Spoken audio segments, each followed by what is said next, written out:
The Sergeant at Arms is directed to make a proclamation. All persons are commanded to keep silent under pain of penalty while the impeachment court is in session for the trial of Vice President Sara Zimmerman Duterte.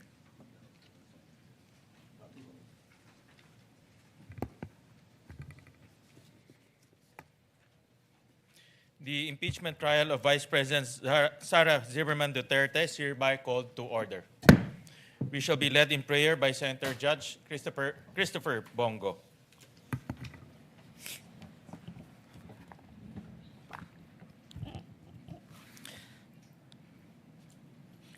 Almighty and loving God, O Allah, we come before you today with humility, mindful of the solemn duty entrusted to us and the weight of the decisions that lie ahead.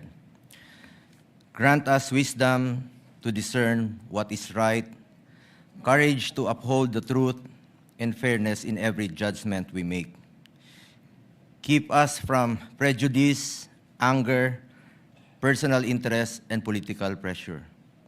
Help us listen with patience, speak with honesty, and act according to conscience, the Constitution, and the welfare of the Filipino people. Gabayan ninyo kaming lahat ng may tungkulin sa mga pagdinig na ito.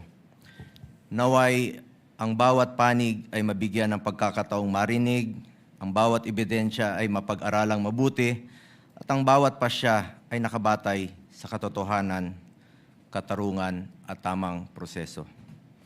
Remind us that public office is a sacred trust.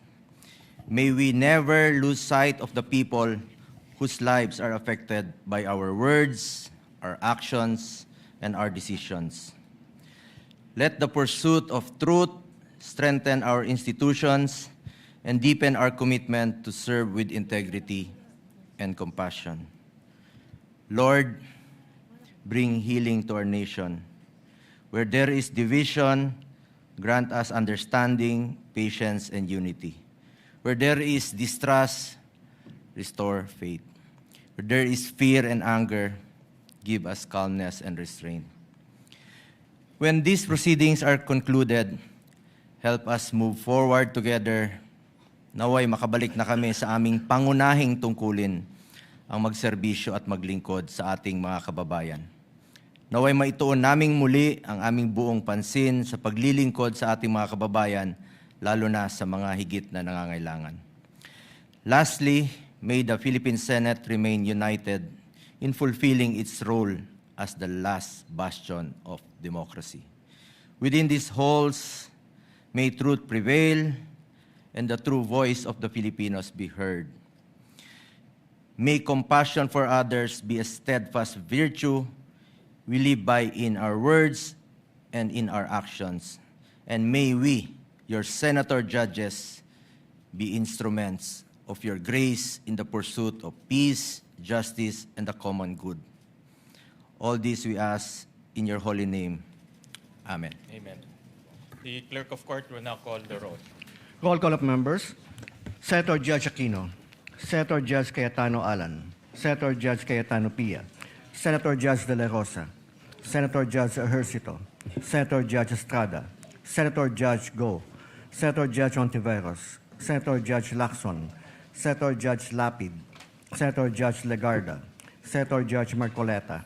Senator Judge Marcos. Senator Judge Padilla. Senator Judge Pangilinan. Senator Judge Soto III. Senator Judge Tulfo Erwin. Senator Judge Tulfo Rafi. Senator Judge Villanueva. Senator Judge Villar Camille. Senator Judge Villar Mark. Senator Judge Zubiri. The presiding officer, Senator Judge Escudero. Senate President Gatchalian.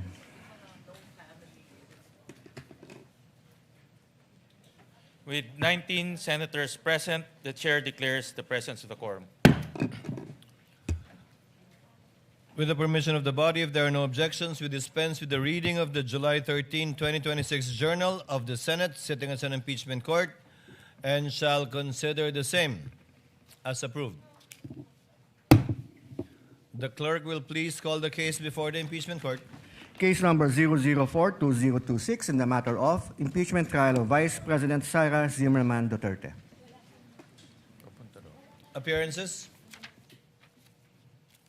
For the Good prosecution? afternoon, Your Honors. Same appearance for the prosecution. We are ready, Your Honor. For the respondent? Good afternoon, Your Honors. Same appearance for the defense. I see that Attorney Lotok is already situated in the witness Yes, Your Honor. stand.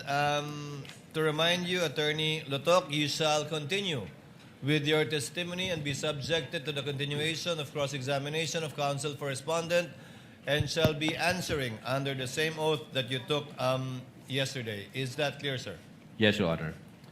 Respondent counsel may now continue with this cross-examination. Attorney Binduan, you are recognized and may proceed whenever you are ready. Your Honor, before we proceed, may I request that counsel for the panel of prosecutors, Attorney Virgil Ligutan, be recognized once more for the examination of our second witness. Counsel for the prosecutors, Attorney Ligutan is recognized on the part of the panel of prosecutors. Again, to reiterate, Attorney Binluan, when you are ready, you may proceed with the continuation of your cross-examination of the witness, Attorney Lotok. Good afternoon, Attorney Lotok. Good afternoon, sir. So yesterday, you identified videos, correct? Yes, sir. And specifically, portions of the November 23, 2024 press con. Yes, sir. All right. Now, in that press con, VP Sara spoke about a lot of topics. Correct? All right. In other words, Mr. Witness, kindly answer yes Ye- or no, yes, and sir. not simply say, mhm. in other words, Sorry, Your Honor. she said many statements in that press con. She said many statements, sir. All right. My question is this. Do you know for sure that VP Sara's statements during that press con happened in real life? In real life? Well, Objection, Your Honor. Incompetent. The statements happening in real life as to the real life of the Vice President, this witness is being asked that question. Of course, the witness is incompetent, Your Honor, please. If he knows. Counsel, kindly reform. It seems the witness did not understand Okay, the let question. me as well. let me help you. I'm showing you also a portion of our exhibit D-1-145-A. This is the whole version of the video that the portions there that you identified yesterday. And particularly, I'll show you timestamp 51-07 or colon 07 onwards of the video. In this video, the Vice President mentioned about events that happened inside the Batasang Pambansa. Can we play that video, please?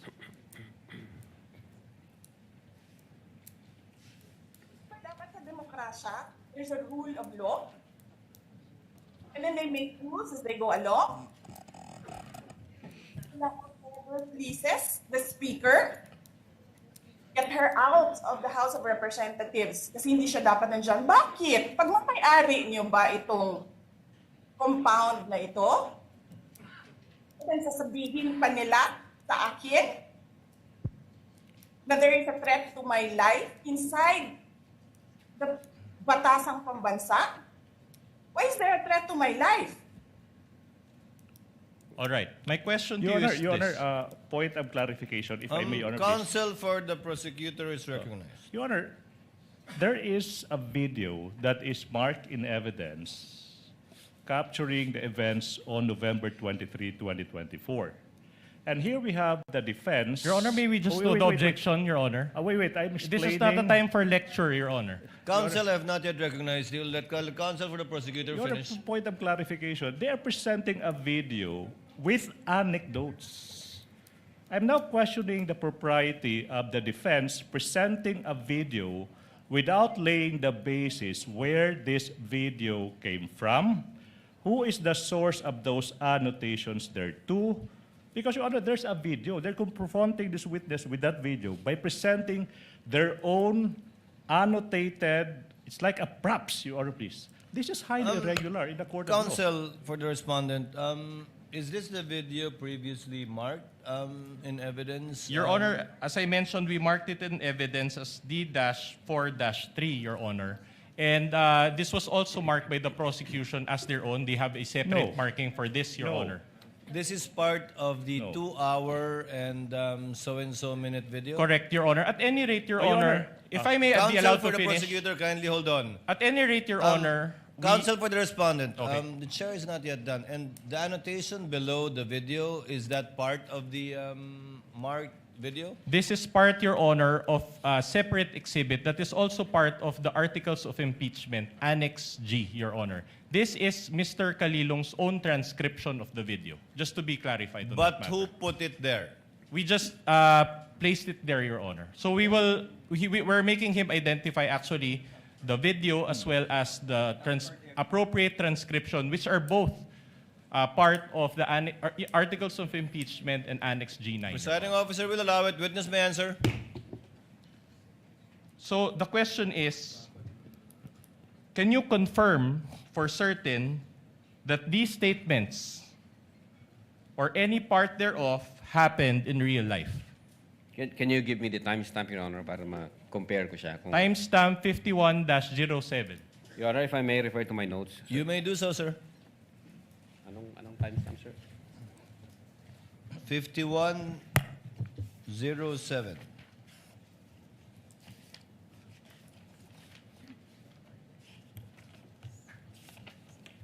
To help this honorable court, Your Honor, it appears on page 84 or more or less of the Articles of Impeachment Annex G9, Your Honor. This is the transcription of Agent John Mark Calilong dated December 26, 2024. For the record, Your Honor. Noted. Pwede akong patingin na lang. Kulang ito.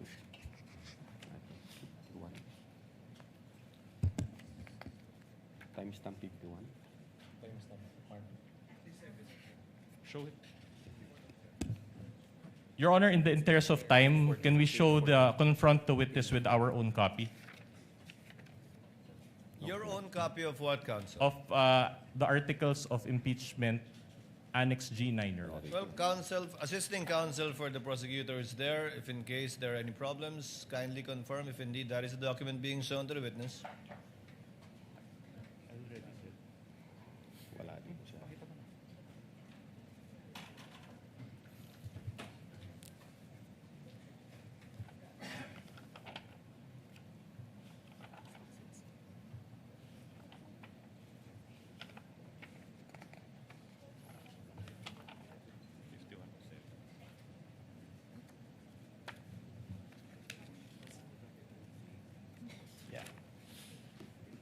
Page 14. Page 14. That is page 14 of the Affidavit of Transcription. Page 14.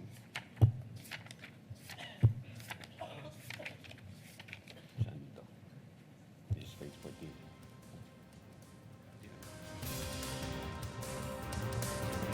Your Honor, I manifest that we are showing that specific portion on the transcript prepared by Agent Calilong of the NBI.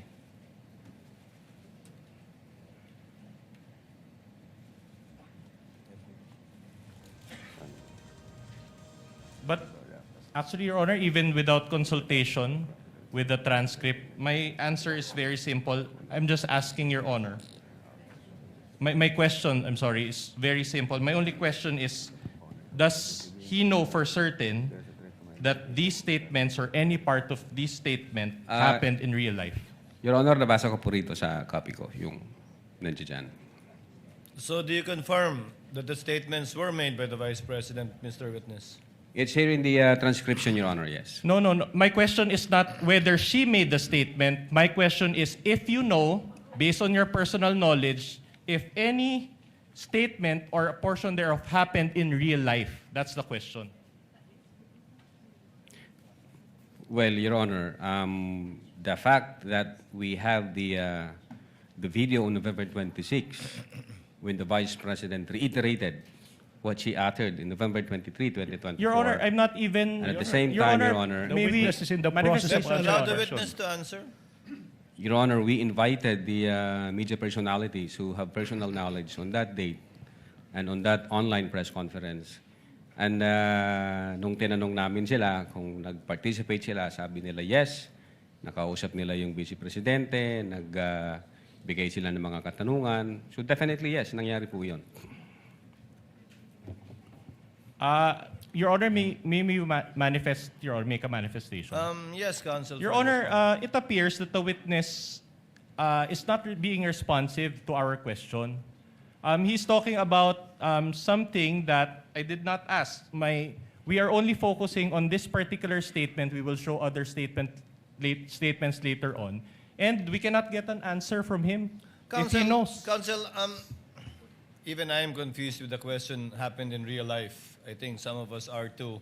I'll be more specific, If Your the Honor. question is kung alam nyo bang totoong nangyari to sa totoong buhay, ang sagot ng testigo ay sa pagkakaalam niya ay oo, base sa kanilang investigasyon at sinabi ng mga inimbitahan nilang testigo. All right. I'll clarify the question, Your Kindly Honor. do so, Counsel. All right.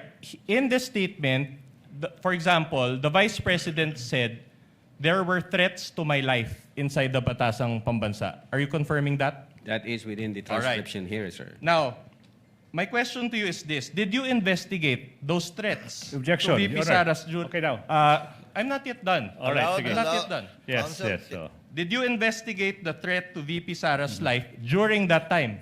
Objection. Now, misleading, Your Honor. What is it? Because the question was, do you confirm that that statement is found in the transcription as to the Vice President saying that there were threats to her life?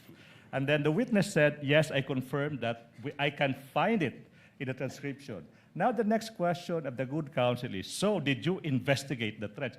That is the classic misleading question. Can we get a Assuming ruling, fact. Your Honor? Counsel, he's a lawyer. Attorney Lotok is a lawyer, and he knows exactly what's going on. Attorney Lotok, kindly answer. Yes, Your Honor. What's your answer? What's the question, sir? The question is, she mentioned there about the threats to his life. My question is simple. Did you investigate the threats to VP Sara's life during that time? You mean during the live stream, sir? During that time, correct. That during that live stream, she mentioned that there were threats to her life. Well, based on our investigation, nangyari yung live stream between 11 p.m. 22 to 1 a.m. 23. And then nalaman namin through, nung kumalat siya sa social media, ng mga hapon na, kaya nag-start kami ng investigation. At that time, hindi pa namin alam yung buong laman ng video na yan kasi nag-start pa lang kami. So, I instructed Agent Calilong na siya maging agent on case and then kunin niya yung video, the whole video, para sa authentication. Attorney And Lotok, so far- kindly answer the question directly. So I get from your long answer that the answer is no. Specifically at that live stream moment, no, sir. Hindi pa That namin was the alam yan, sir. question of Attorney Binluan. If you investigated at that time, so the answer is no. Yes, sir. Okay. But- Please proceed. But later on, you said you did an investigation. So are you admitting that there were threats to the life of VP Sara? Precisely, that's the reason why we sent a December 2, 2024 letter for VP Sara to shed light on our investigation. All right, I'll move on to a different part of the video. On page also of Exhibit D-1-145-A, this now pertains to timestamp 5930 onwards of the video recording. So page 15 of the affidavit of transcription, also by Agent Calilong of the NBI, dated December 26, 2024. Can we show that video and then provide the appropriate transcript? Can you play that again, please? Yung speaker mo, pinabayaan mo siya abusuhin ang pera ng bayan. Paikot-ikot sa buong bansa, namimigay ng pera na para bang kanya yung pera.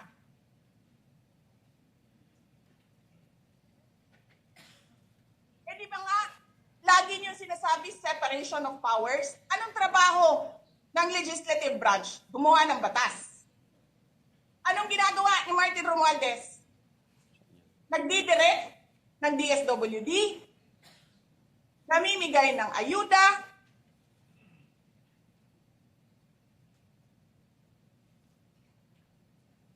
nagsasabi kung anong bibigay, anong ibibigay, anong gagawin, sino ba ang presidente? All right. So my question to you is this. Okay, having watched that video and read the transcript, my question is very simple. Do you know for sure if this statement by the Vice President or any part thereof happened in real life? Well, Your Honor, as I've said, I've answered already, nung inimbestigahan namin yan, yung video, Your Honor, nagsamping na kami a sa... yes or no answer will suffice, Your Honor. Kindly answer more directly to save on the court's time, Mr. Attorney Lotok. Your Honor, based on our investigation, yes, it happens. In the natural order of things, nangyari talaga yan. So in other words, you're admitting that Martin Romualdez goes around the country to distribute money? I'm saying nangyari ho yung utterances na yan. That's not my President. question. That's precisely my point. I'm not asking if she made the statements. I'm asking if the truth of these statements you have personal knowledge of. So be more direct in your answer. That's why I have to object now, Your Honor. Now, there are several statements made, and then the witness is being asked, do you confirm these statements? Compound question. Exactly, that's the reason why we don't allow. There are so many statements o sinasabi gumawa ng batas. So siguro yung tanong is this happen, did this happen in real life? So this witness being confronted with several statements and he is being asked to answer a yes or no. That's why it's compound question. Your Honor, my question is the statements or any part thereof, Your Honor. The witness is smart enough to answer. He can just clarify. The objection, the objection is sustained, but not on that ground, but rather in the ground that the witness is incompetent to testify as to the truth of the matter stated by the Vice President. He can only testify as to the fact that those statements were made only as to tenor, but not as to the truth, given that he only investigated and was not there. You may proceed, counsel. In that case, Your Honor, if we confront also, just a manifestation, Your Honor. Yes, you may proceed. In other words, Your Honor, we would like to manifest, Your Honor, based on that ruling of the court, that even if VP Sara said that she already talked to a person, then we cannot confirm the truth because this witness does not have personal knowledge. That's a conclusion. Objection. That's just a manifestation for the court's appreciation. The- Can I just proceed with can I my make next a question, counter Your Honor? manifestation, Your Honor, please? Counter manifestation, please. To put into record, Your Honor, please. For about 15 seconds, counsel, Okay, yes. the defense is entitled to their own conception of things. They're entitled to their own imagination. That's all. Counsel may proceed with his cross. Just to belabor this point, Your Honor, Annex D-1-145-A. Anyway, Your Honor, they showed around 7 to 8 videos yesterday, so we'll show about 4. This pertains to timestamp 1-08-58, and we will also present page 17 of the affidavit of transcription, also by Agent Kalilong, dated December 26, 2024. In this video clip, the Vice President mentioned about the former Speaker of the House and the confidential funds of the Office of the President. Can we play that video? Hindi mo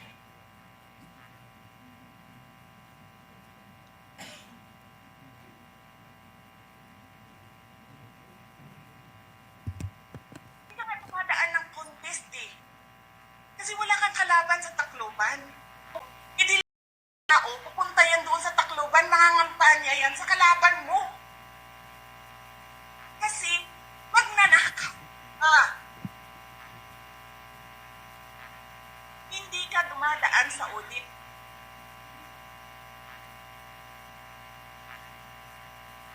Milyon-milyon, buwan-buwan. Certification lang ng congressman. 1 million, 2 million, pirma lang. Alam nyo, bakit alam ko? Kasi may MA din ako. May MA ako sa DepEd, may MA ako sa OBP. Pero sa amin, sa akin, nire-require ako ng resibo ng COA. Pero alam ko, certification lang ang kailangan. Pero nagko-comply ako. Bigay nyo lahat ng resibo. Pero ikaw, pirma mo lang, hindi mo nga ata pirma yan, pirma lang ng staff mo yan. Basahin niyo yung kaso niya. the United States of America. Okay na. Sinungaling, Presidente. All right. All right. Again, my question based on this video is very simple, as well as the President. Can you confirm or do you know for sure that these statements about Martin Romualdez or the President are true? Okay. Your Honor, I will object on the same ground, and I hope that the presiding officer will do the same ruling. This witness is incompetent. I know what the defense is doing. Witness is highly incompetent as to whether he knows whether those statements are in fact... What's the Again, I do not know personally about the circumstances. What I know is that she uttered those statements. We're last Chief video. Counsel? One last video. He cannot I'm not preempt yet your done. honor. I'm not yet done. The prosecution is willing to stipulate that, yes, the Vice President uttered that statement as to the fact of her uttering the statement. We have a different question, Your Honor, just to satisfy his query. All right. So I guess the objection is withdrawn, or the manifestation is withdrawn, and counsel for respondent may proceed. Play the With video, the please. showing of the playing of the video. At ng kainin ko, buffet. Saan dito sa House of Representatives. Alak. Lahat. Lahat ng juice, lahat ng mamahaling wine.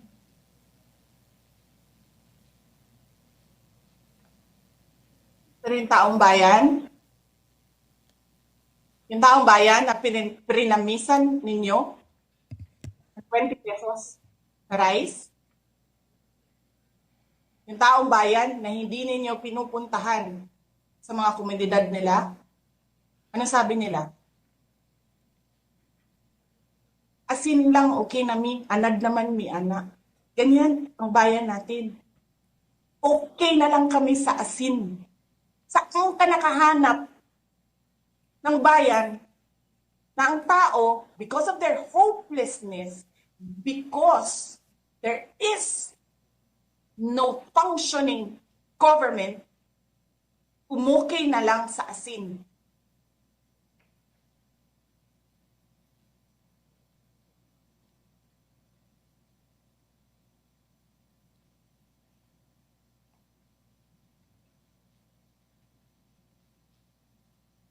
Buti na nga lang, abogado si Attorney Lopez eh.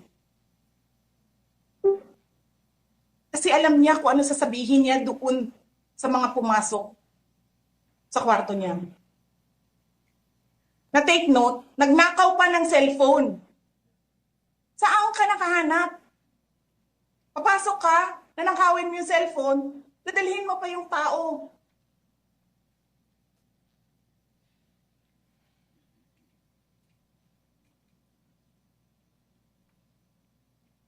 Diba? Princess, you're raising your hand.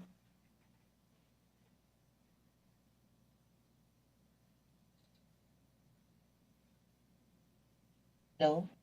Naririnig po ba ako, Princess Maui? Yes. Oh, thank you. Good morning po, Madam Vice President. Thank you so much nga po pala sa dala niyong hopya nung hearing na pumunta kayo for PRRD. Kami yung nasa likod niyo po, yung tinawag nilang bastos kasi pumalak pa kami because of Congresswoman Cardema. Yan. Thank you, ma'am. Nakakain kami. Ako po ay natatakot kumain ng pagkain doon baka mamaya. Ma'am, mag-iingat po kayo. Nasa teritoryo kayo ng kalaban. Okay lang Nag-aalala po kami para... ma'am, kasi sila naman na eh. Sila talaga yung bastos eh. You reap Opo, what you okay. sow. Yeah. Mag-iingat po kayo kasi sa dinami-rami po ng inyong mga pasabog ngayong gabi, it seems like marami po talaga kayong alam about them, no? Dahil sa pagkakasama niyo sa kanila during the campaign and during the 2022 elections. Baka po mamaya kasi totoo yung mga naririnig namin or yung, I don't know if it's true, na meron daw silang Operation Romanovs and baka bala kayong ubusin ang inyong pamilya dahil hadlang kayo sa kanilang mga balakin in the future. So mag-iingat po kayo. Kami po kasi kami ng EDSA Friday Group, kami yung bumababa every Friday dyan sa EDSA because we believe yan yung tamang venue sa dinami-rami na ng problema natin, ang kaya lang naman po namin gawin ay manawagan na bumaba na yan. Eh ano po kaya ang remedy naman ninyong mga nasa posisyon or ng mga kayang labanan itong napakarami na pong ginagawang korupsyon at krimen laban sa taong bayan? Ano po ang pwede nyo maging remedy para matapos na ito, lalo't nagsisigaw na po ang taong bayan na mag-people power na? Yes. Huwag ka mag-alala, ma'am, sa security ko. Kasi may kinausap na ako na tao. Sinabi ko sa kanya, kapag pinatay ako, patayin mo si BBM, si Lisa Araneta, at si Martin Romualdez. No joke. No joke. Nagbilin na ako, ma'am. Pag namatay ako, sabi ko, huwag ka tumigil hanggang hindi mo mapatay sila. And then he said yes. So, alam mo, ma'am, yan ang lagi kong sinasabi sa Makabayan Law nung mayor pa ako. Ang laban, wala dyan sa EDSA, ma'am. Wala dyan sa mga highway. Ang laban, ma'am, nandun sa loob ng palasyo. Yan ang problema. We appreciate yung expression ninyo ng disgust, ng pagkamuhi, ng hopelessness, kasi it reflects kung ano yung nararamdaman ng marami, milyon. Alam ko yan, ma'am, kasi kahit saan ako pumunta, ako ang sinasabihan, binoto namin yan dahil sinabi mo, iboto namin.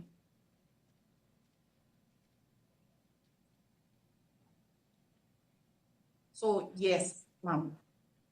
Maraming salamat sa ginagawa ninyo. Dahil sa ginagawa ninyo, I'm sure nakikita yan ang taong bayan, and na-appreciate nila yan.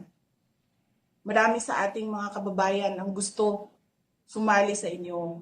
Pero sa sobrang hirap ng buhay ngayon, hindi nila maiwanan yung mga trabaho nila at hanap buhay nila para pumunta sa daan. Bakit sila naghihirap? Bakit? Dahil sa gobyerno. Di ba dapat yung gobyerno natin ang nagpapagaan ng buhay ng tao? Bakit ang gobyerno natin ang nagpapahirap lalo sa tao? Kasi gusto ba nila lagi na lang mahirap ang mga tao para madali mapasunod? May mga lugar kami sa Mindanao na ganyan ang mga politiko. Gusto nila mahirap lahat. Kaya bahugan lang nila ang kwarta. Governor na sila, mayor na sila, congressman na sila. Hanapin niyo, ma'am, yung mga lugar na sobrang hirap sa Mindanao. Tingnan niyo anong gawain ng politiko. Pinapakain lang ng pera ang tao. Binabastos yung kanilang pagkatao dahil wala silang pakialam. Attorney Lotok, she said a lot of statements in that portion of Yes, the sir. video. In fact, that statement included the statement which you investigated, correct? Included in the transcription, sir, yeah. All right. Now you get the point. My question to you is this. Can you confirm now that the statement she made about BBM, FL, and the former speaker, and the congressman relating to various acts of corruption are true and happened in real life? As to the existence of that utterances, yes, sir. All right, so you just admitted that the congressmen are all corrupt. As to Okay, the thank you for that. existence Thank you of for that. utterances, yes, sir. That is a foul side remark. She said The I wasn't counsel the one who is said it, Your twisting Honor. the answer of the witness. If the I may, witness can I was the one who finish? said yes. Counsel Can I for the finish? parties, kindly settle down. Can I finish? The witness said that he confirmed as to the fact that the utterances were made. That's why, Your Honor, I am objective. Kindly be more specific. Attorney Lotok, you know what's being asked for. Yes, sir. Finish and complete your answer to avoid the misunderstanding. Based on our investigation, as to the existence of that utterances, dahil may mga pieces of evidence kami. But whether or not nangyari yan, wala ho akong personal knowledge, sir. All right. In the same way, you also do not have personal knowledge that VP Sara contracted an assassin, correct? Your Honor, the video dated November 26, 2024, the Vice President reiterated. It's and in answerable by fact, yes or there no, Your was- Honor. How can he be? He's answering. How can he be? Counsels, kindly settle down. This is not a college debate. Attorney Lotok, the question was simple. Kindly answer the question directly. Yes, sir. You That do not did- have personal knowledge. That utterances made by the Vice President that she contracted a person, I do believe that, sir, because of the pieces of evidence that we've gathered, sir. No, I'm not asking whether or not she said those statements. I'm asking if you have personal knowledge based on this that the Vice President really contracted an assassin. Ask and Or, answer. a person. Objection, ask and answered. Witness time will around. answer. Based on our investigation, Your Honor, we do believe that the Vice Attorney President... Lotok, the question was, do you have personal knowledge? As to the fact of the utterances, and then when the Vice President reiterated that in Attorney November Lotok, you're a 26, smart yes, sir. man. Just answer the question. Do you have personal knowledge? You said that as to the other parts, you do not have personal knowledge. But now, my question to you is as to the part whether VP Sara talked to that person about BBM and FL and the speaker, do you have personal knowledge or not? Pwede ko pong explain, Your Honor. No, please? just answer the question, yes or no. Your Honor, I think... Attorney Lotok, this is not the first time you attended a trial. I'm sure counsel for the prosecutors and redirect will be able to clarify whatever you want to clarify. But in the meantime, answer the question of counsel for the respondent. Yeah. We do believe that the Vice President had contracted, but I don't have personal knowledge. Kung personal knowledge ang gusto niyong malaman. Pero we do believe, based on the evidence that we've gathered and based on our investigation. Thank you may for proceed, that counsel. admission. All right. The press con was broadcasted to the general public, correct? Social media, sir, yes. In other words, everybody listening to it could hear the statements made by VP Sara. We believe so, sir, yes. Are you aware that the Vice President is a lawyer? Yes, sir, of course. That he has, of course, a law degree and passed the bar exams? Yes, sir. With the first attempt and with the rating of 80%, are you aware of this? I heard it in the news, sir. Oh, she has a higher grade than most of the lawyers here. But are you aware that she also worked as a Objection, court attorney? relevance, Your Honor. Relevance. Objection, Counsel for the relevance. respondent, kindly avoid those Yes. We will comply, Your disparaging Honor. statements, given that there are a lot of lawyers here and you don't know what their grades are. We will comply, Your Honor. So my question to you is this. If she was serious about her alleged plan involving BBM, FL, and the former speaker, does it make sense for her that she would publicly announce this to the general public? If you know. I don't know that, Your Honor. All right.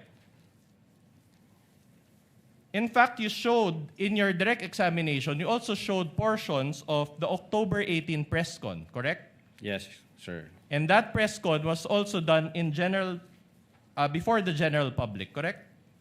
I believe so, sir. All right. Based on your investigation or your experience as an investigator, kapag may balak bang patayin ng isang tao, sinasabi ba nila yung plano nila sa general public? Well, kapag may grave threat, sir, naririnig yun ng ibang tao. All right. My more important question to you is this. Did VP Sara directly say her statements to BBM, FL, and the former speaker? Well, the fact na sinabi niya yan in public, Again, Your Honor, definitely narinig may we yun ask ng for a more presidente. responsive answer? Attorney Lotok, kindly answer. The answer is actually quite obvious. It's a simple question.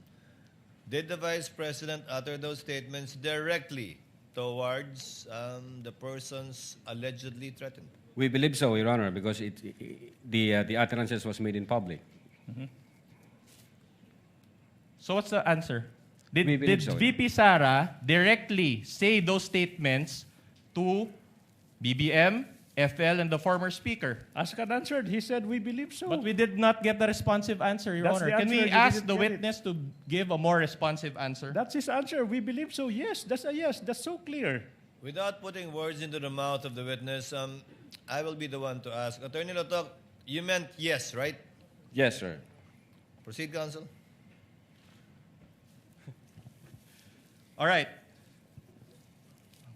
Are you aware that in one interview following the press con, BBM mentioned that he was open for reconciliation with the Vice President? I'm not aware of that. Not aware, okay. I'll make you aware today. Can we play D-4-12, please?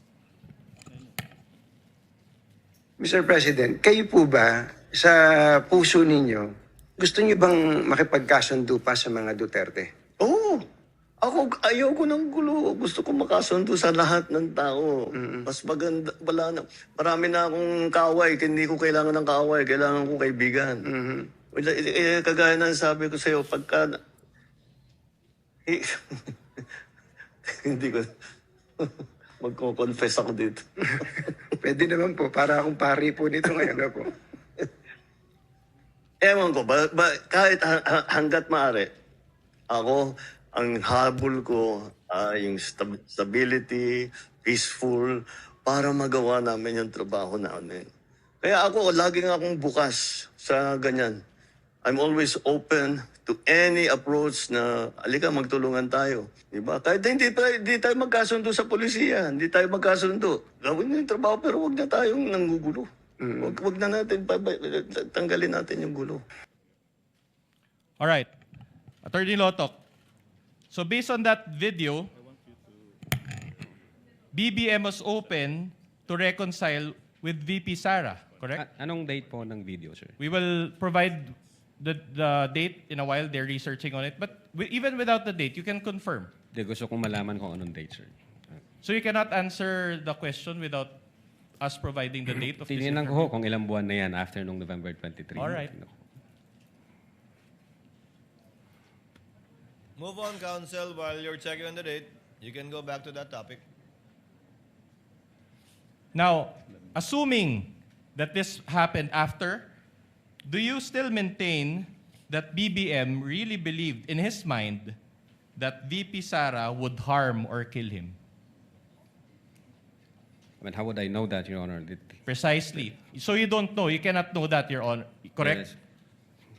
Because you cannot enter the state of mind of the president. Are you admitting that? Unless there is a basis, Your Honor, gaya ng investigation namin sa utterances ni VP na may mga circumstances. Pag yan lang ang nakita ko, siyempre hindi namin ma-establish yung state of mind ng presidente. But isn't it in your affidavit of investigation, you mentioned about the state of mind of the president? State of mind of the president based Correct. After the statements of VP Sara, you interpreted the mind. It's like you went into the mind of the alleged offended parties, BBM, FL, and the speaker, and based on your own interpretation, you determined or concluded that they were threatened. Is that not the case? Yeah, ang sinabi doon ng presidente, nakakabahala yung mga narinig natin itong mga nakaraang araw. And then isa itong kriminal na pagtatangka, ito'y aking papalagan. So, at that moment, the president took the utterances serious and real, sir. But you just based that on his own statement. You did not enter his state of mind, correct? Objection, Your Honor. I think, where is this leading? What's the A objection? witness is being asked What's to the enter basis for state the of objection, mind. Your Honor? Kindly wait for the counsel for prosecutor to finish his Incompetent, Your objection. Honor. Incompetent. The witness already said that based on their investigation, based on the statement of the president, after the event, he said that they determined that the president felt threatened. And the question now is, did you enter his state of mind? Your Honor, please, I think I'm now objecting on the reason that this person is incompetent to Your Honor, enter. we will be satisfied with just the basis. If he had said incompetence, we would ask for a ruling already. He doesn't have to lecture, Your Honor, and for the record. Kindly reform, counsel. I think I know where you're getting at. All right. My question to you is this. Do you have background on forensic psychology? No. Do you have a background on behavioral psychology? Well, we were taught about Just that yes subject or no. matter in Just the a academy. yes sir. or no will do. Do you have a forensic psychology department in NBI's cybercrime division? Forensic psychology. Yes. We have BSD, we have medical legal department. Medical we legal have, only. Okay. We have psychiatrists, All we right. have psychologists, we have all of those, sir. All right. In other words, you do not have a professional assessment of the mind of BBM when you conducted this affidavit of investigation, correct? Okay, sir. The investigation, ganito po ang nangyari. Nung nag-comment yung presidente na nakakabahala yung mga utterances, pera lang ho doon, tiningnan namin yung comment ng iba't ibang government agencies na ganun din yung kanilang reaksyon, nakakabahala yung sinabi ng Vice Presidente, magiging issue yan ng national security. Pera lang ho yun, kinonsider din namin yung comments at impression ng mga media personalities na nag-participate doon sa online press conference. Sabi nila, na-shock sila, nabigla sila, hindi sila na parang totoo yung galit ng Vice President. And then aside from that, from those facts, ganun din ang ginawa namin sa former Speaker sa kanyang reaction. So taking all these facts and circumstances, na-establish namin na indeed yung reaction ng Presidente is trinato niya na seryoso at totoo yung utterances na yon na ginawa ni Bibi Sara noong 23. So ito ho, yan lang dito, ipapakita nyo sa akin yan lang mag-isa, hindi namin nakita yung ibang circumstances. Hindi ho ako makakapagsabi kung sa mind ng Presidente is pinatawad na ba niya, ayaw na niya, hindi na ba niya kinoconsider yung mga threat na yon. Pag ganyan lang, Your Honor, sa investigation kasi kailangan makita namin yung iba't ibang circumstansya para ma-establish namin whether or not, ito yung ibig niyang sabihin, ito yung intention niya. For the record, Your Honor, the date of the video is May 19, 2025. So this came after. 2025. So, mga 7 months, sir? Yeah. 7 months. All right. So based on your experience as an investigator, baka pwedeng ano na. Again, hindi sa consider niyo sufficient, na baguhin hindi yung- sa sufficient para makita namin. Kasi, Anyway, we know for a fact na... we're satisfied with your Yeah. first answer. The witness still answering? Well, I didn't even ask a question, Your Honor. You did, counsel, when you gave the date and asked for his opinion. Kindly finish your answer. Thank you, Your Honor. Ikaw, We, as lawyers, we know for a fact that the state of mind can manifest based on the overt acts of the speaker. So dito kasi, kung ito lang ang pagbabatayan namin, then we try to establish yung intent o yung state of mind ng Presidente, kulang ho yan. So siguro kung may makikita pa kaming ibang circumstances na magpapatunay na binaliwala niya na yung utterances, pinatawad niya yung Vice Presidente, and things like that, then we can somehow said, mukha ngang totoo yung sinabi ng Presidente na pinatawad na niya. All right, but I'll move on to a different point. Before counsel for the respondent continues, what is the pleasure of Senator Judge Cayetano? Just one Alan? specific clarification on that point, just so that we don't lose the point. The With your gentleman permission, may proceed. President. Yeah. Excuse me lang sa prosecution and sa defense. Witness, one point lang, maybe one Yes, or sir. two questions on that Yes, point. Your Honor. Sabi mo, the President, sa pananaw mo, and yung iba, Speaker Martin felt threatened. Base doon sa investigation namin, sir. Base sa investigasyon at base sa video. Base sa video, sa investigation, at sa ibang testimony. So if they felt threatened, that means tingin nila totoo yung sinabi ni VP Sara na patayin sila. If Kasi they wouldn't feel threatened if they don't think na she meant it na patayin silang tatlo, right? In our investigation, they trinato nila yung utterances as seryoso. Yes, At so banta they ito. won't feel threatened unless tingin nila seryoso yung threat. According to them, seryoso yung threat, Yes, sir. okay. But the threat was, pag pinatay niyo ako, papatayin ko kayo. So kung hindi naman nila sila balak patayin, why would they feel threatened? Unless you're saying now, you think, balak nga nilang papatay si Vice President. Actually, sir, ito, from the point of view of law enforcement like us, yun nga yung naging alarming na issue dun na sa amin, sir. Sa No, amin I agree. Ah, I'm also, Mr. Vitessa, I'm also alarmed with the language, with saying that. I'm alarmed with what's happening in our country, in flood control, etc. But that's not my point. My point is, in your investigation, para maging grave threat, kailangan yung party na trineten feels threatened. Pero ang sinabi ni VP Sara, pag pinatay ako, patayin silang tatlo. So kung wala naman silang tatlo balak na patayin siya, why would they feel threatened? Did that not come into your mind as an investigator? what comes into your mind, Your Honor, is yun nga, yung possibility na God forbids may mangyari sa BP na hindi naman alam nung tatlo, then matitrigger ngayon yung instruction, then papatayin yung tatlo na hindi naman nila alam. At the same time, No, may then in mga that- ibang grupo Then in na that case, hindi ba logical, because you're the President of the Philippines, you order the PSC to make sure that walang mangyari sa kanya rather than baliktad na tinanggalan siya ng security. nung I'm just following your logic. I won't Yes, sir. I won't argue. Finish your ano, and I'm satisfied, Mr. President.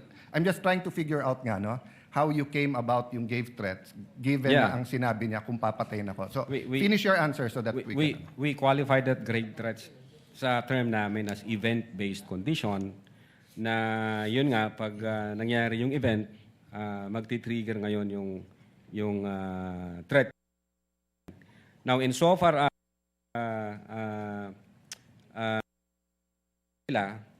yung sinasabi mo po, sir, na pag namatay si Vice President, tsaka papatayin ngayon ng tao na inutusan niya, yung tatlo, ang isa sa alarming, na very alarming part na nakita namin, yung mga sasakay ho na grupo po eh. Kasi, God forbid, pwedeng mawala ang Vice Presidente but not necessarily sila yung dahilan. Pwedeng namatay siya for one reason or the other. Then, ang impression na ng marami, ang may kasalanan nito, yung tatlo. So, again, magkakalabo-labo na yan.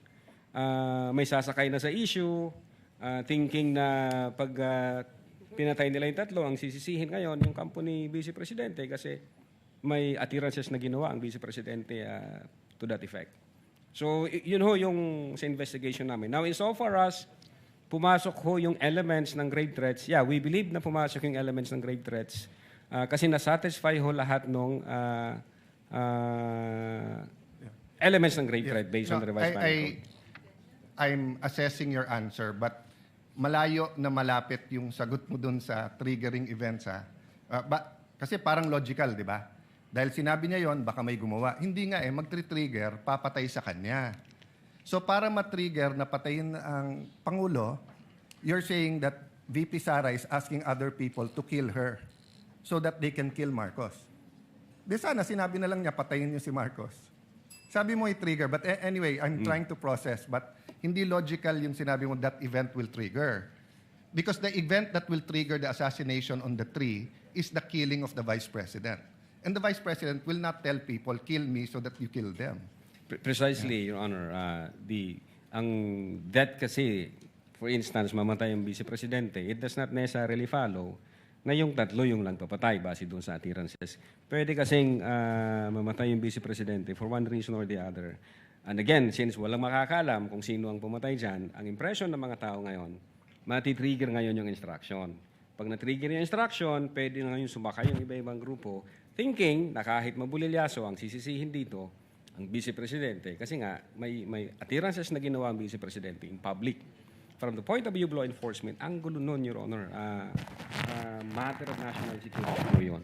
It's a matter of national security, Your Honor. Counsel for the respondent may proceed with his cross.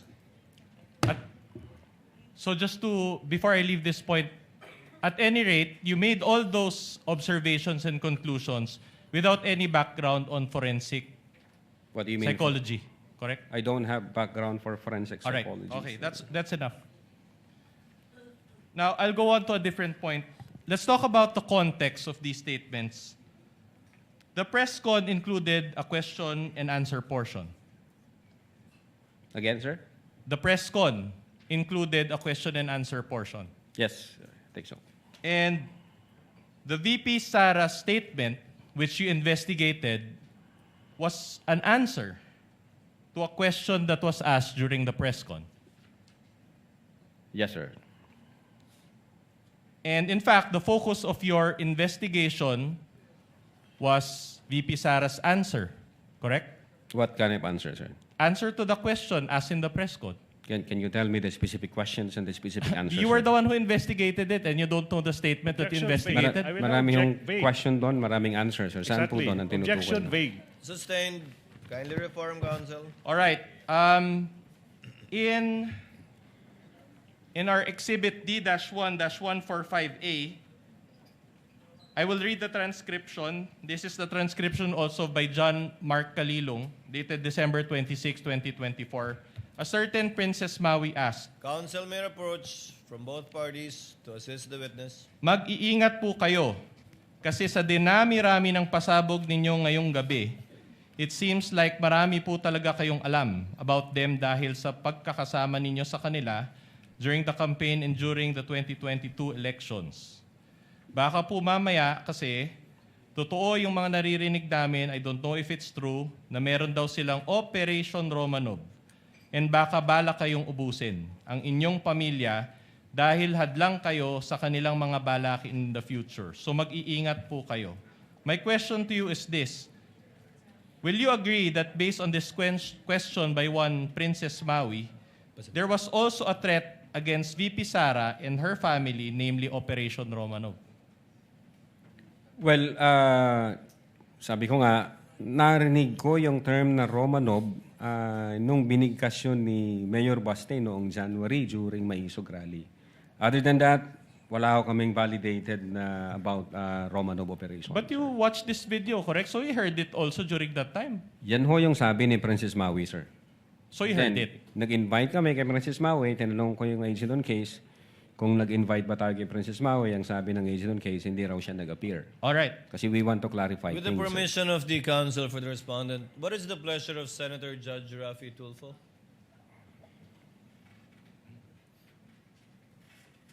Mr. Presiding Officer, kahapon kasi nabanggit yung Romanov and I did mention na para sa akin, nagmula yung salitang Romanov kay Mayor Baste Duterte when during a rally, yung sa Maisog in Davao. So, ang tanong ko ngayon kay Mr. Witness, matatanong pa ba kung ano yung sinabi ni Mayor Baste Duterte patungkol dun sa Romanov that night? Yes, sir. I will try if Can you I tell us? remember it right. Ang sabi niya, Mr. President, sabi niya, remember what happened to the Romanovs. If I'm not mistaken, sir, parang ang sinasabi niya, kasi mayroong... No, I think when you go to bed tonight, continue. Yes, sir. Yan. Sabi ko yan. Okay? When you go to bed tonight, think about the Romanovs. Yung po yata yung pagkasabi.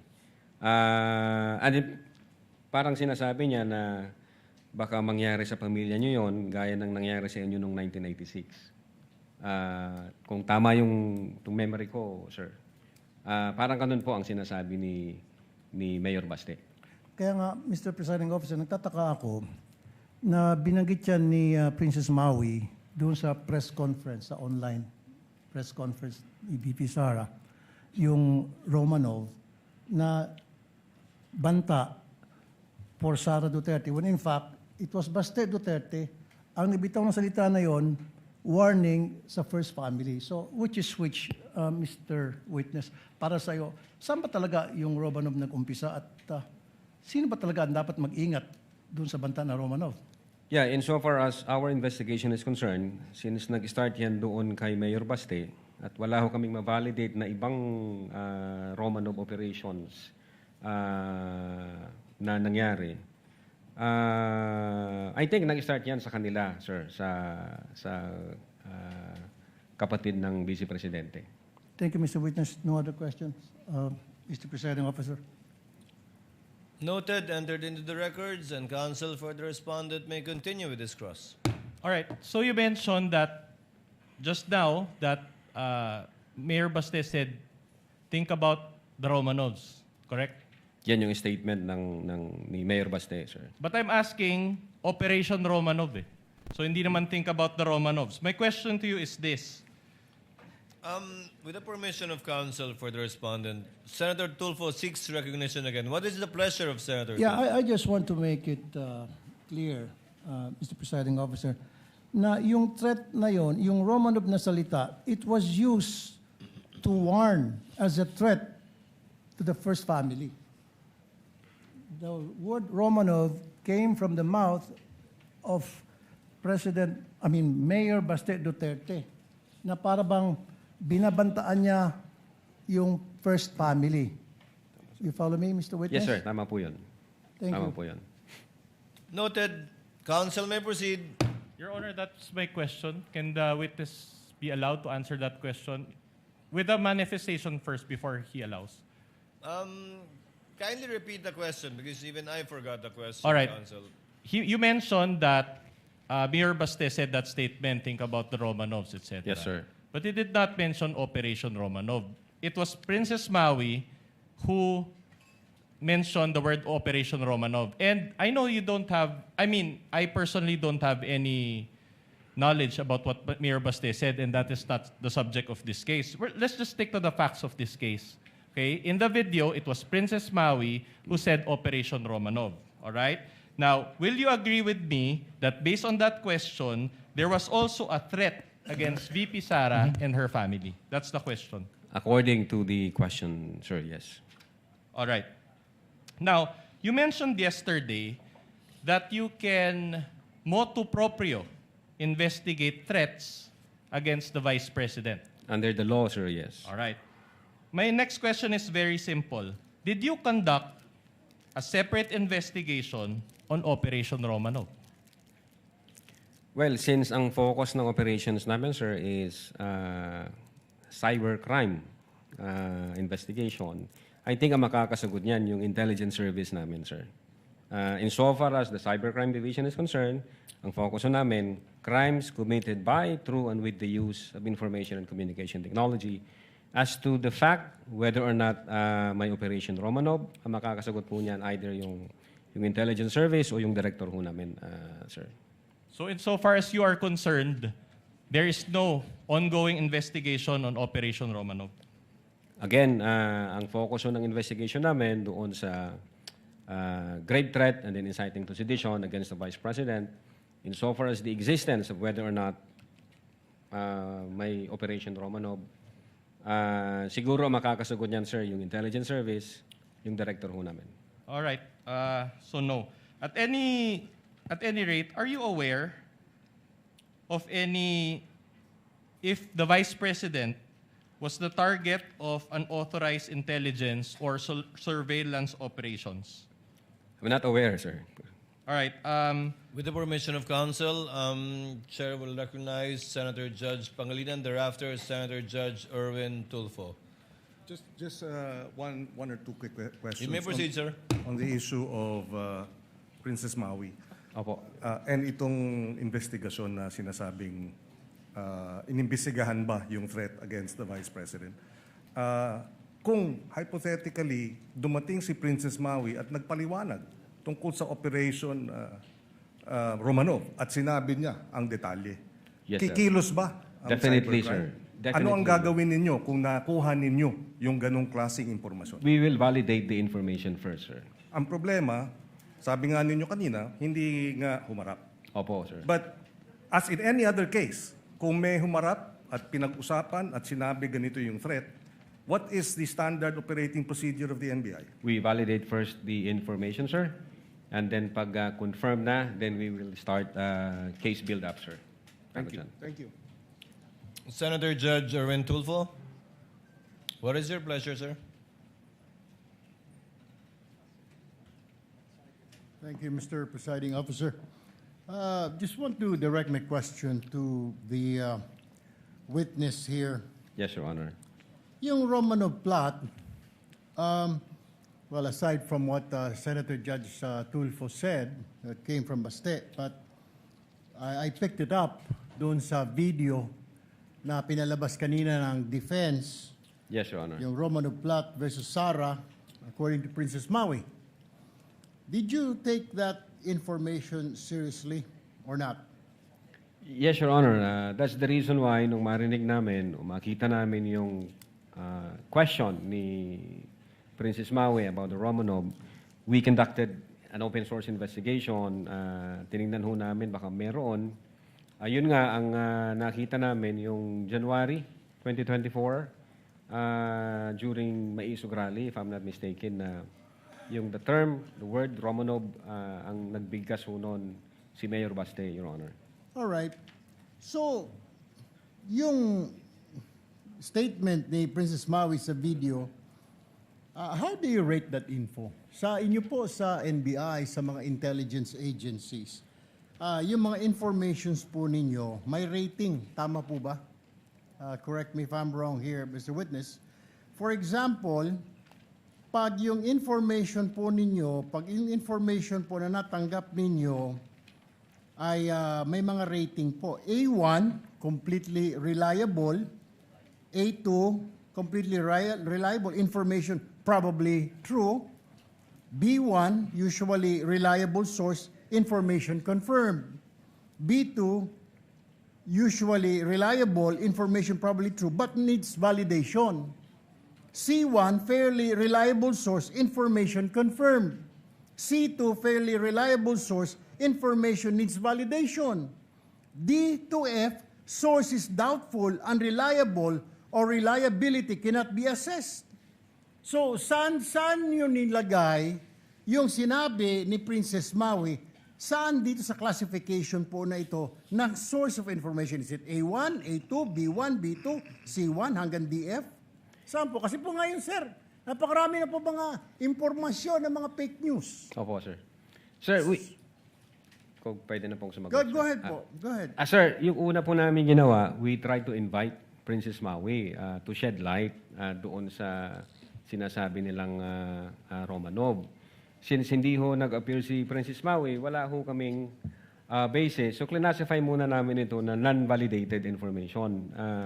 Naghanap kami sa open source. Yun nga, ang nakita namin, ang unang nagbigkas niyan, si Mayor Baste. So, medyo nakita namin, teka muna, parang baliktad yata ang sitwasyon. Kung kay Mayor Baste nagsimula ang Romanov, bakit dito ito yung tinatanong ni Princess Maui sa Vice Presidente? So, medyo it doesn't make sense, sir. Wala kaming na-validate since hindi nag-appear si Princess Maui. So we classify the information as unvalidated So information. what you did, nung hindi mo ma-confirm yung kay Princess Maui information, naghanap ka ng Opo. counter source, Yes, sir. Open source, sir. open source, okay, to validate. Yes, sir. And what happened to that source? Yeah, based doon sa video na yon, January, if I'm not mistaken, yun nga, yung Maisog Rally, Your Honor, ang unang nagbanggit ng Romanov, si Mayor Baste, parang tinatakot niya yung presidente. Okay, Doon. Mr. Witness, I'm running out of time. So isa lang pong tanong ko. So yung information po ni Princess Maui dun sa video, yung sinabi niya kay BP, eh hindi po reliable. Hindi reliable insofar as the Cybercrime Division is concerned, Thank you, Mr. Presiding Officer. The interventions of the Senator Judge are noted. What is the pleasure of Senator Judge Villanueva? Thank you, Mr. Presiding Officer, Mr. President.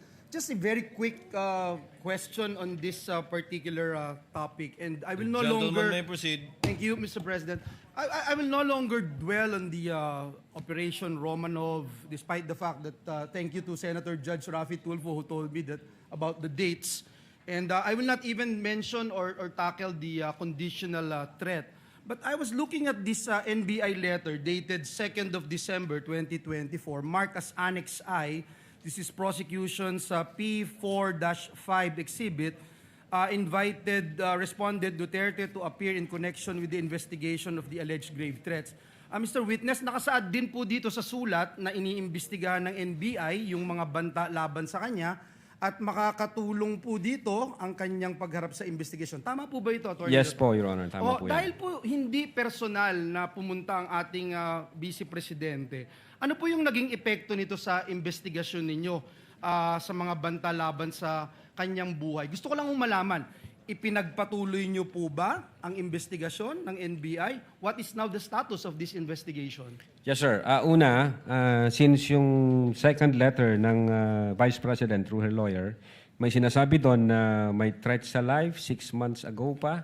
So nung trinay naming i-check yun, Your Honor, ang nakita lang naming relevant information as to the security, yung pagbabawas ho ng 75 PNP personnel from BPSPG, if I'm not mistaken. And then, I think, transfer ho yata yung mga personnel na yan sa Manila. And then, when we check the record, yun nga, merong pang, based on the COA record, merong pang 335, more or less, if I'm not mistaken, na security personnel ang Vice Presidente. So, other than those facts, wala ho kaming makitang relevant na security issue. Dahil yun nga, hindi naman nag-appear ang ating Vice Presidente, hindi naman sila nagbigay ng any information na pwede namin pagsimulan po. So after that, you did not pursue anymore the investigation on the threats against the Vice President? Ang alam ko, ang aming intelligence service ay may monitoring na ginagawa from time to time. I ask this question, Mr. Witness, and for the our people. Kasi hindi na po yung Operation Romanov, hindi na po itong conditional threat. Kung hindi, ito ba ay nabigyan ng, accorded the same level of attention dun sa mga threats na inyong nakukuha, gaya ng binabanggit natin na threat di umano ng ating Vice Presidente. Kasi ang tanong, hindi rin naman po nagpunta sa inyo ang Pangulo o ang Speaker of the House, and yet you pursued your investigation. So, in that way, paano nyo may explain ito, Attorney Lotok, Yes. na ginawa nyo talaga yung lahat ng inyong magagawa para imbestigahan din yung threat laban sa pangalawang Pangulo? Opo, Your Honor. Magkaiba po siya. Yung grave threats na inatter ng Vice President against the President, apparent po siya, Your Honor. Nakita po namin. Nasa video, inauthenticate namin yung video, nag-testify yung mga may personal knowledge na in fact sinabi niya yon.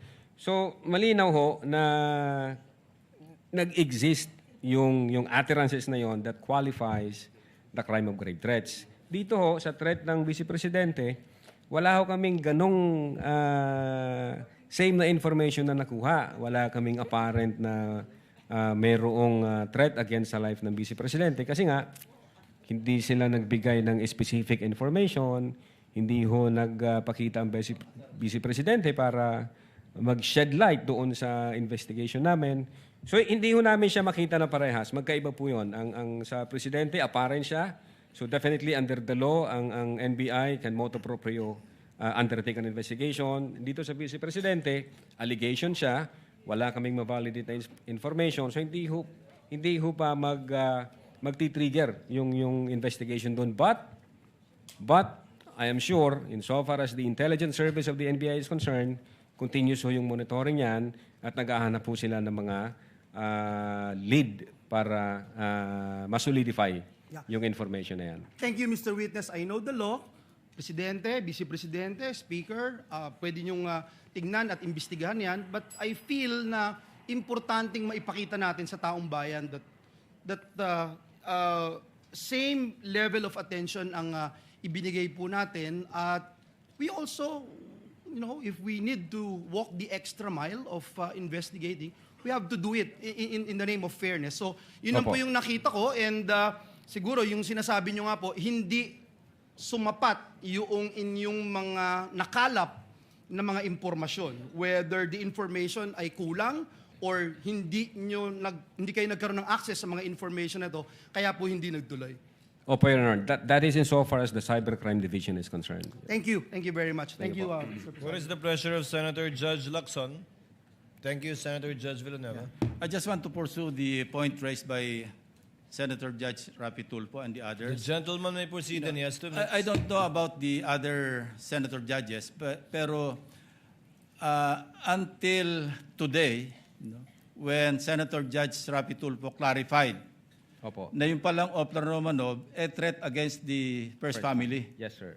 Ang impression ko since last week, nung pag-uusapan natin yung Oplan Romanov, a threat ito against the Vice President. And since sabi nyo, part ng investigation ninyo, open source, di ba? Yes, sir.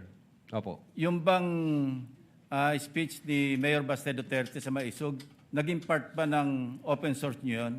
Part ng In this particular investigation that you conducted? Hindi po siya nag-form part as... So kulang yung inyong open source information. Hindi po kami nakafocus sa Romanov, Your Okay. Honor. Okay. Was it also your impression na yung threat do sa Romanov was directed against BP Sara until today? I don't...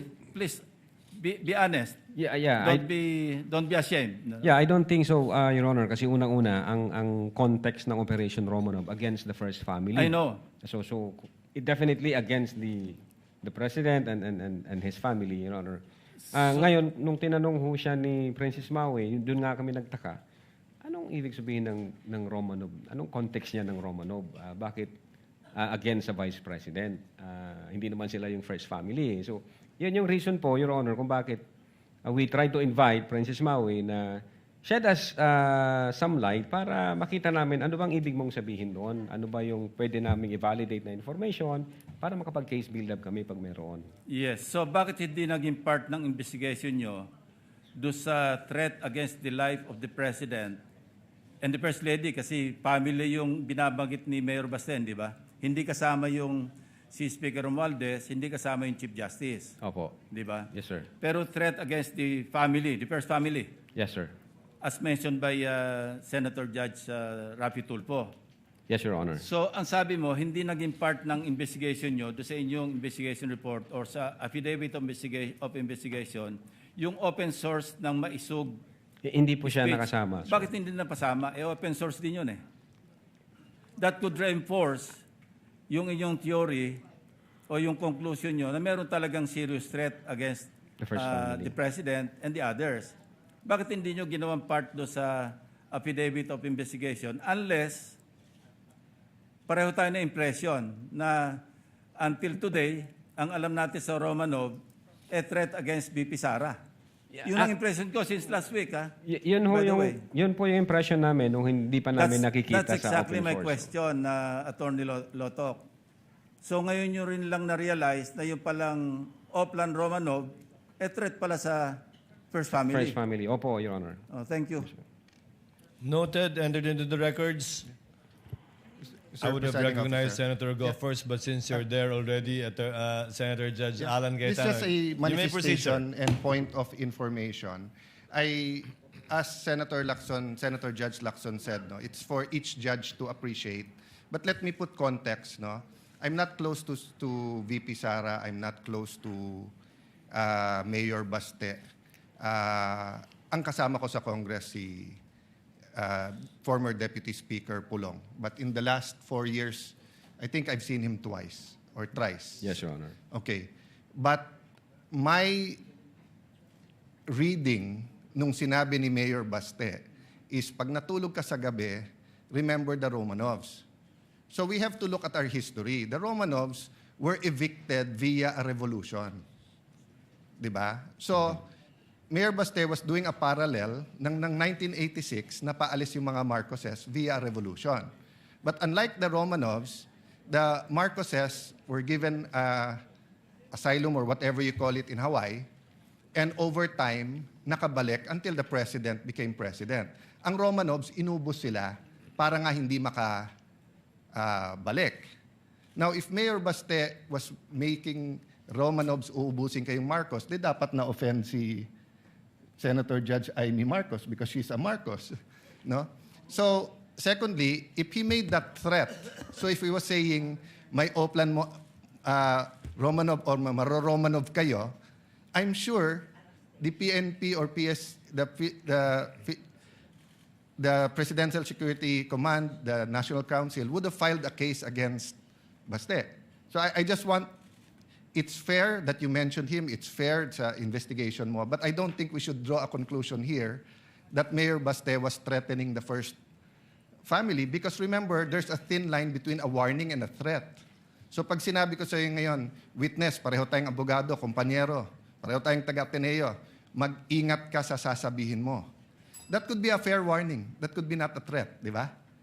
But kapag ka may threat talaga na pinarating ko sa iyo, pag hindi ko gusto ano mo, kakasuhan kita, that could be a illegal threat, di ba? Pero pwedeng warning. So I just want that on the record, Mr. Presiding Officer, Mr. Senate President, because everyone's watching, and in the same manner, we have to be fair to the first family.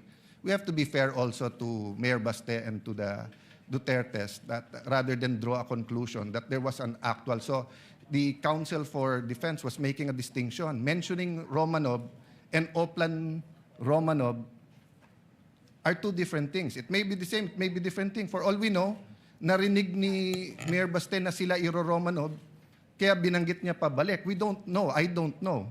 I haven't discussed it with anyone. I haven't discussed it with the few senators na kaibigan ko dito. So let's just be circumspect and careful from making conclusions. But as far as it is relevant, Mr. Presiding Officer, I appreciate the answer of the witness. Thank you. Thank you, Your Honor. Senator Go, thereafter Senator Padilla. Senator Go, you have 2 minutes, sir. Thank you, Mr. Presiding Officer. Balik muna tayo dito sa ating bayan. Masyado nang malayo, inaabot natin. To our Mr. Witness, some questions lang po, no? Yes po, Your Honor. Nabanggit nyo kahapon na 20 years na ho kayo sa NBI. 12 years, Your Honor. Be specific, anong year po nakapasok? 2014, Your Honor. Nagsimula po ako from the NBI Academy. 2014? 2014. 12 years na po, Your Honor. Hindi 20 years. Hindi 20 years, Your Honor. 12, Your Honor. 12 years. So, kailan ho kayo nag-head ng cybercrime? February 2023, Your Honor. February of 2023. Maupay na adlaw pala. Maupay po nga adlaw gyapon, sir. And to our prosecutor. Maayong hapon, sir. Maayong hapon. Maupay na kulop. Maupay man. Kailan ho kayo naging RD? July 2025, sir. July 2025. So, naging cybercrime head kayo February of 2023. 3, sir. Before that, saan ho kayo na-assign? Chief ng Digital Forensics, sir, 2022. 2020. Anyway. So, meron ho bang nag-recommend sa inyo? Or wala na, nag-apply lang kayo? O sino Nang ano po, sir? Naging head kayo ng cybercrime? As Chief of the Digital Forensics, I was designated by the then Director Medardo J. De Lemos. Then as Chief of the Cybercrime Division, I was also designated by the then Director Medardo J. De Lemos, sir. 2016 to 2022, saan kayo na-assign? 2016, I think anti-organized crime and transnational crime. Up to 2020. AOTCD, yun, Your Honor. Then 2018, nasa Cybercrime Division na po ako. So hindi po kayo head doon? Hindi pa. As an investigation agent po noong 2018, sir. Anyway, nabanggit niyo po kanina about sworn affidavit. And then nabanggit niyo about journalists, no, na part ng press conference.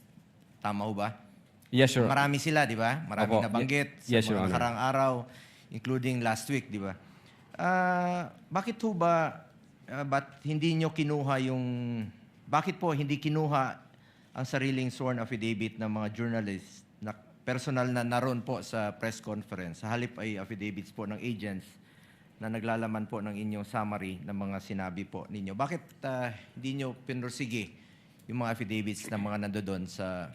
Yes, Your Honor. Nung nag-appear po yung mga media personalities na nag-participate nung online press conference at the November 23, 2024, may kasama ho silang lawyer, and then we want to them to execute an affidavit. Ang advice sa kanila ng lawyer, hindi na raw.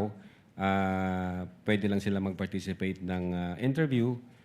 Pwede sila mag-sign sa minutes of meeting. So hindi na po namin pinilit. So wala hong journalists or mga vloggers na kasama po doon sa sworn affidavit? Wala ho. Sa Kasi- inyo lang, purely puro po ito sa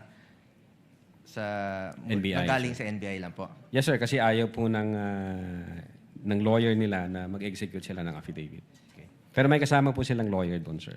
Yung mga detalye pong nakasaad sa inyong affidavit tungkol sa naganap na press conference, galing ho ba ito sa personal knowledge ng mga agents o batay po sa sinabi ng mga journalists na nakausap po ng agents pagkatapos? Yes, Your Honor. Q&A, yung mode nung interview at nag-reflect ho yan doon sa minutes of meeting and then nag-execute ng affidavit yung nag-interview na agent. So magkasama ho yung mga dokumento na yun, sir. Mako-consider mo ba ito na second-hand account? Paano nyo masigurong naging actual ho yung pag-interpret ninyo sa mga sinabi? Ano pong interpret, sir? I mean, kung batay po ito sa second-hand account, paano nyo masisiguro na sakto, walang naidagdag, o hindi na misinterpret sa pagitan ng aktual na sinabi ng mga journalists at mga nakasulat sa inyong affidavit? Yes, Your Honor. That's the reason why inauthenticate namin yung video mula simula hanggang sa matapos para hindi kami mawala sa tunay na nangyari. That's the reason why transcribe din ng ating agent on case kung ano laman ng video, kung ano yung naging tanungan doon para hindi ko kami mawala sa investigasyon namin. And in fact, Your Honor, when we try to establish whether or not nag-utter ba talaga ang Vice Presidente na may kinausap na siyang tao para pumatay sa tatlo, na confirm namin ito nung November 26 video kasi ni-reiterate ng Vice Presidente, inadmit niya, instead na sinabi niyang hindi ko sinabi yon, sinabi niya nung November 26 na video na indeed may kinausap na siyang tao para pumatay doon sa tatlo. So, nabuo yung aming investigation na ang tawag po namin doon is admission against interest doon po sa ginawa ni Vice President during the November 26, 2024, sir. Anyway, last question na lang po on sedition. No? How do you reconcile the fact that the Vice President discouraged her supporters from going to the streets with a claim of inciting to sedition? Ano po yung, sorry, On sir. sedition charges, di ba? Yes, sir. How do you reconcile the fact that the Vice President discouraged her supporters from going to the streets with a claim of inciting to sedition? Well, in inciting to sedition, Your Honor, specifically in the case of People versus Nabong, it is not necessary na magkaroon ng actual sedition. The law also penalizes if the seditious words would encourage people to do illegal acts or to overthrow government. In other words, if the speeches would stir up the people to go against the government, if the speeches would disturb the peace of the community, if the speeches would undermine public order and public security, hindi ho necessary na magkaroon ng actual na sedition. That's under the Meron law, ho sir. bang nagawa yung Vice Presidente na gaya ng sinasabi niyo ngayon? Nagawa pong inciting to sedition, sir? Based sa findings namin, sir, yes. Based po sa findings namin. Ganito po ang nangyari. Kinumpare po namin based on the content and context of the utterances made by the Vice President in November 23, 2024, the utterances made by the Vice President in October 18, 2024, then the utterances made by the Vice President in 26 November 2024, and other facts and circumstances. Nung trinay po namin i-compare siya, may nakita ho kami ng mga utterances that would stir up the people against the government. For example, Your Honor, noong October 18, ang sabi ng Vice Presidente, walang number 1 ang Pilipinas na to, hanggang number 2 lang to para sa akin. Wala itong number 1. Kinumpara ho namin noong November 23, ang sabi doon sa November 23, I do not recognize anybody above me. It's a reiteration dun sa kanyang sinabi. That's number one, Your Honor. Then number two, may sinabi siya noong October 18 na anong magagawa ko, hindi marunong maging presidente yung nakaupo. Kasalanan ko ba yun? And then, November 23, kinumpara namin yon. Ang sabi niya doon, this country will go to hell because the person na nakaupo is hindi marunong maging presidente and who is a liar. So nakita namin yung pattern saka consistent na utterances. Then tinignan namin yung pangatlong line, ang sabi niya doon, alam ko si BBM may 5 impeachable offense, pero papasa ba dyan sa House? Siyempre hindi. Then pagdating sa November 23, sinabi naman niya doon na the President is lying through his teeth para makuha lang niya yung boto ng mga tao. Tapos minura niya sila, PI ka, BBM, Lisa Marcos, and former Speaker of the House. So, tinignan namin, sino ba yung nagsasalita? Kung ang nagsasalita, Your Honor, is yung ikalawa sa pinakamataas na posisyon in public at yun yung kanyang utterances, definitely, Your Honor, there is a tendency to stir up the people against lawful government. Kindly wind up, Against the Senator government. No more question, Mr. Presiding Officer. Thank you, Salamat Senator po. Judge Salamat. Go.